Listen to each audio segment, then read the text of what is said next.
all about the grace of our God through His Son, Jesus Christ. Alam niyo po, ngayon ko lang naiintindihan yung freedom. Kinakanta po natin to sa church. Minsan nga po, kaya hindi ako makatalon and talagang ma-proclaim that we are free.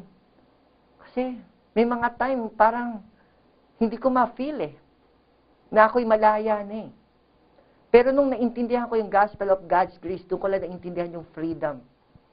Alam niyo po, kung titingnan niyo yung context, kung saan nakasulat sa Galatians chapter 5 verse 1, ang sabi doon, it is for freedom that Christ has set us free. Stand firm, then, and do not let yourself be burdened again by a yoke of slavery. Unang lagi natin tingin nito, kung tatanungin ko kayo, saan tayo pinalaya?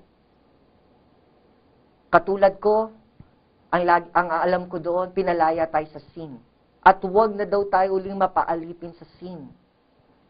Totoo yun, but hindi po yun ang context at specific na sinasabi sa verse na yun. Hindi po yun. Alam niyo po, kung titingnan natin, pinalaya tayo sa law. At once na pinalaya na tayo at malaya na tayo sa law, doon lang tayo malaya sa sin. Bakit po? Maaaring nagulat kayo. Means parang bago sa pandinig nyo. Because the power of sin is the law. Magkakaroon po tayo ng topic niyan at hintayin nyo po. Ngunit dito makikita natin sa Galatians, bago sinabi yung Galatians chapter 5 verse 1, kung titingnan mo yung buong chapter ng chapter 4 ng Galatians, it's about law and grace. It's about law and faith. It's about works, law, and the promise. At inano nga doon yung figuratively, yung two covenant kay Hagar and kay Sarah. At makita natin yung alipin, si Hagar, nagkaroon siya ng bunga at yun yung mga slave son. At si Sarah, yung kanyang bunga, yun yung mga free son.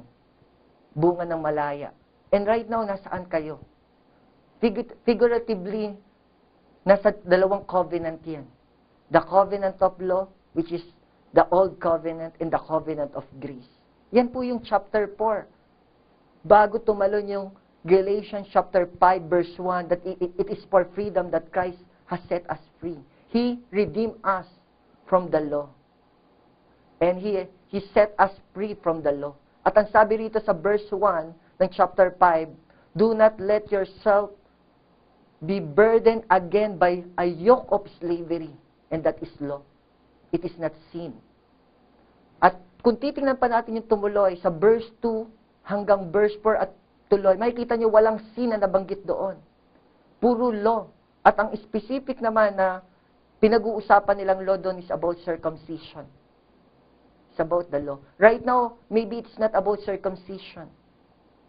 Kung ano yung mga pwede nilalagay din natin doon para tayo matanggap ni God. Katulad sila, circumcision, para ma-accept sila. Kung ano man yung ilalagay natin na law, ganun din yun. Dahil ang acceptance lang natin before God at yung approval sa atin ni God is through His Son, Jesus Christ, and that is by grace. Sabi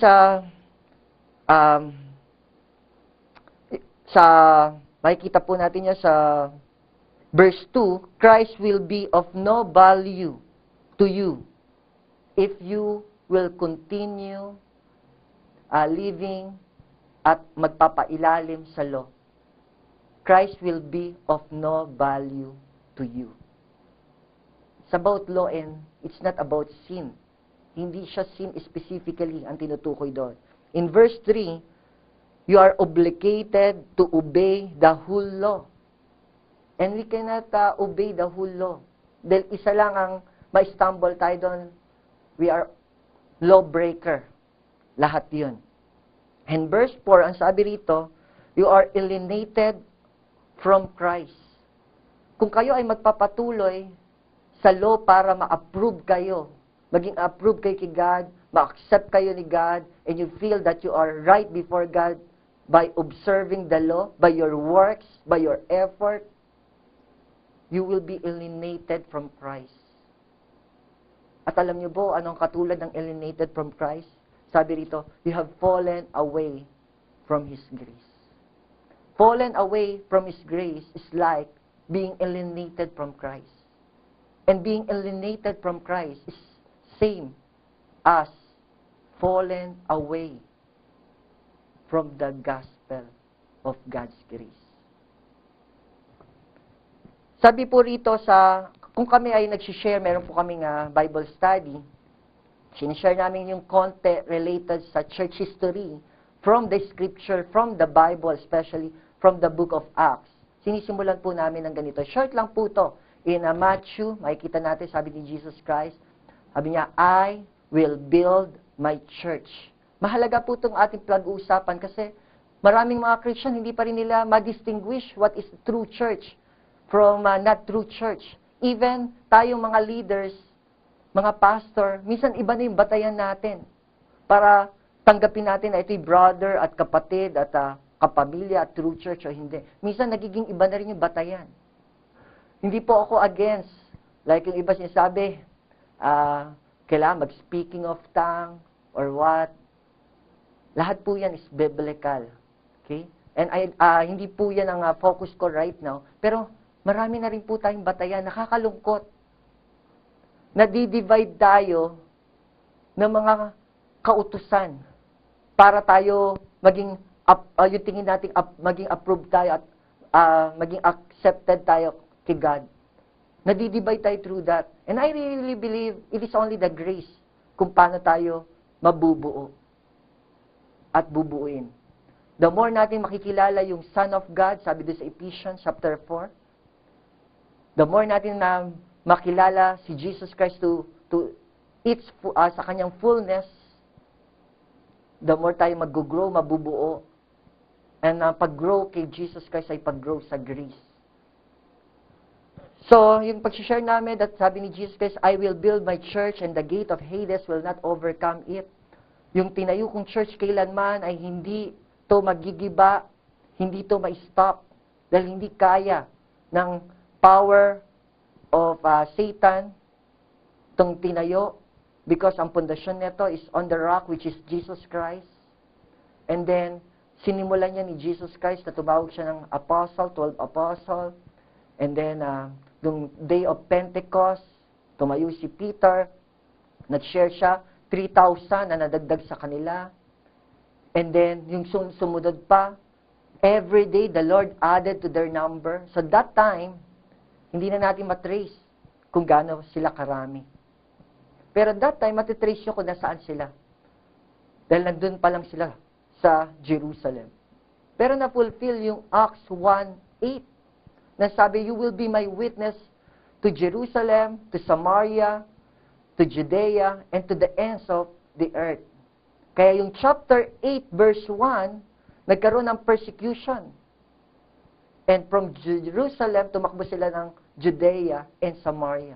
At yung sumunod pa na verse, yung Judea to Samaria, pumunta sa amang sila lugar na napunta, they preach the gospel. Kung saan man sila pumunta. At hindi nabanggit kung saan-saan yun. At ngayon, kung nasaan na, to the ends of the earth. So right now, hindi po natin alam kung gaano karami, napakadami na.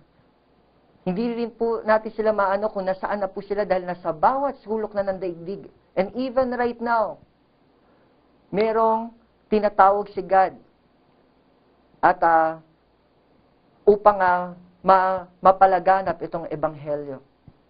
So ngayon, hindi sa pangalan kung paano natin sila makikilala.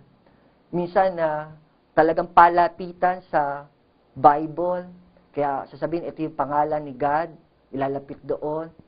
Ito yung nasulat sa Bible na pangalan ng church na tinayo ni Christ, kaya ganito. Tapos ire-register nila sa SEC. Ngunit hindi doon lahat nakikita. Hindi kung gaano katagal, kung gaano karami. Kasi kung gaano katagal, ito yung panahon ni Jesus, binild niya yung church. Walang religion, na iisang religion na what I mean, specific local church na simula panahon pa ni Christ. Dahil si Christ ang nag-start. At lahat po tayo ay napasanan lang ayon sa Scripture. Lahat tayo napasanan lang ng ebanghelyo.